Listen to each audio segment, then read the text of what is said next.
If you're watching this on YouTube, you might have noticed that this episode is a week delayed. But if you want to get early access to our episodes, consider becoming a paying member. If you enjoyed this episode, please subscribe and share it with your friends. Thank you for all your support. If your belief is indefensible, your ignominious last resort is to accuse your critics of phobia. I've long criticized all religions as irrational and all faiths as dangerous. Most of my attacks have been against Christianity because I know it best. In spite of this, I've never been accused of Christophobia.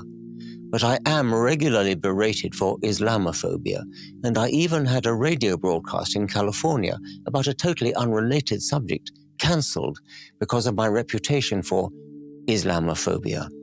Cancelled, mark you, not by Muslims, but by American so-called liberals. Phobia is defined as irrational fear, as in arachnophobia, agoraphobia, etc. If Salman Rushdie fears Islam, it would not be an irrational fear. It would be eminently rational.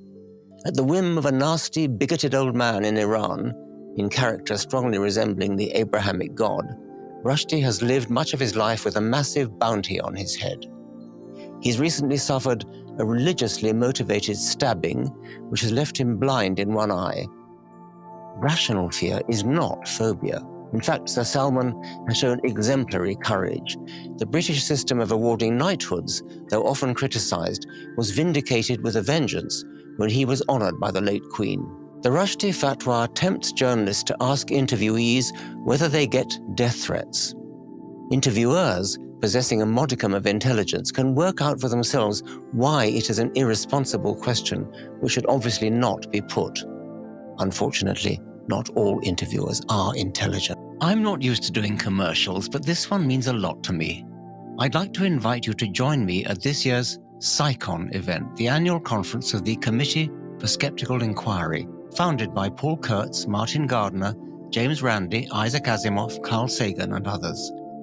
It's October the 26th to 29th. Why do conferences happen in Las Vegas? You know the reason. Hotels are relatively cheap. Their entire ground floor is a huge casino. Their room charge could probably be zero and they'd still make a profit. I first met the amazing Randy at a predecessor of our conference in Las Vegas.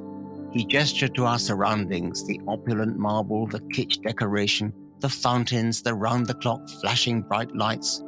All this, he said, is paid for by human gullibility. Recently, the American Society of Physicists held their big annual conference in Las Vegas. The local paper carried the headline, "Physicists in Town, Profits Hit Record Low." If SciCon were larger, we could probably outdo the physicists. Human gullibility with a negative sign is what we're all about. SciCon is a conference dedicated to promoting reason, science, and critical thinking. It brings together scientists, skeptics, and investigators from all over the world. And this year is no different. I'll be giving the keynote lecture on Thursday, October the 26th. My subject will be Science, the Poetry of Reality, and its enemies from right and left. The next day, I'm delighted to be presenting the 2023 Richard Dawkins Award to Bill Nye, who's been a wonderful ambassador for reason and science for the past 30 years. We'll then have an onstage conversation.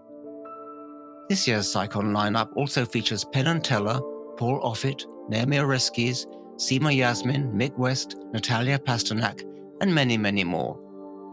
You can be part of this very special weekend as well. To learn more and register for SciCon, visit csiconference.org/pod today. That's csiconference.org/pod. I am not Islamophobic. I'm certainly not Muslimophobic. Indeed, I regard Muslims as Islam's main victims, badly in need of defense against their own religion. If we temporarily redefine phobic, not as irrational fear, but as rational detestation, then I am phobic about the following: throwing gay people off tall buildings or crushing them under a collapsed wall, or publicly caning them. Note the laughing glee of the audience, including children, in the video that I've accompanied to this. Whipping women for the crime of being raped or the crime of being seen in public with a man to whom they are not married. stoning women accused of adultery to death, female genital mutilation, compelling women to cover their hair and faces, leaving only a slit for the eyes, compelling girls to stay indoors while boys roam free, schools in which boys are taught nothing except memorizing the Quran, and girls even less, condemning novelists to death for the crime of doing what novelists do, writing a novel, killing cartoonists for the crime of doing what cartoonists do, drawing a cartoon, death penalty for apostasy. A religion so bereft of positive arguments that it needs to resort to death threats to keep its members is ignominiously pathetic. Even Christianity no longer stoops so humiliatingly low. Honor killing. You can probably continue the list yourself. If all or even any of that list could be laid at the door of any religion, then a profound dislike of that religion could be defended.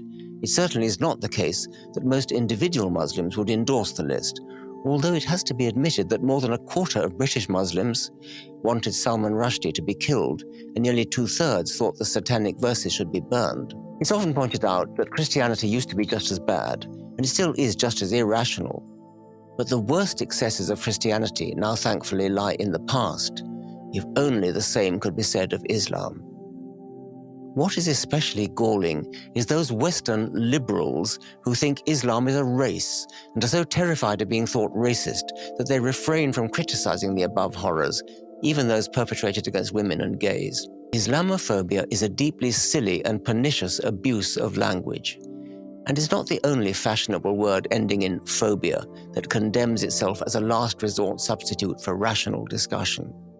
In all such cases, I recommend the Hitchens riposte. I'm still waiting to hear your argument. If you enjoyed this episode, you can show some support by subscribing to the podcast, sharing it with your friends, and leaving a review.